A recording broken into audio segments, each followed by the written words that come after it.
What if nature created something beyond its own limits? A storm so strong it would challenge the laws of physics. A tornado, not of Category 5, but something far more powerful, something we call F10. The Fujita scale measures tornadoes from F0 to F5, with F5 being the strongest we've ever seen. F5 tornadoes have flattened entire towns. The damage is catastrophic, but within known physics. But what if we go beyond?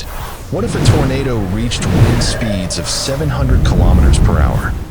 Tornadoes form from a complex mix of pressure, temperature, and wind shear, a chaotic ballet of forces.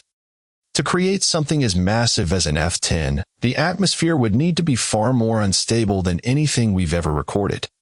Imagine a vortex stretching over hundreds of kilometers, visible from space, growing stronger by the second. Now let's drop an F10 on a city. Say, Chicago.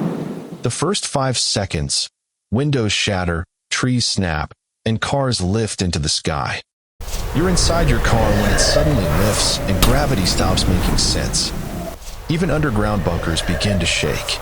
The force is unlike anything we've ever known. Above and below ground, the destruction is total.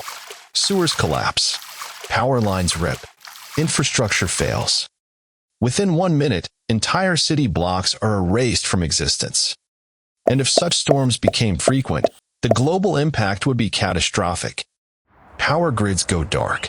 Communication systems fail. The city vanishes into silence. From supply chains to stock markets, everything starts to break.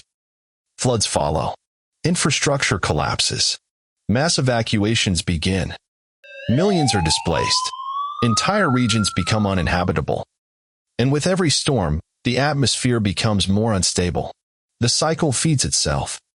Storms like these, once unimaginable, could become more frequent with a warming planet. Humanity would have to rethink how we live, build, and survive. But even in the face of destruction, we adapt. We endure. With science, technology, and resilience, we may even prevent the unimaginable. Let's keep the F10 tornado in the world of what if, not in our future. So what have we learned from this hypothetical disaster? That through awareness, preparation, and science, we can turn fear into action. Early detection systems, communication networks, and public response protocols are key. A world where we design for resilience, not fear, is possible. The future is not written in wind. It's written in the choices we make. Thank you for watching. For more science-based thought experiments, subscribe and explore the unknown with us.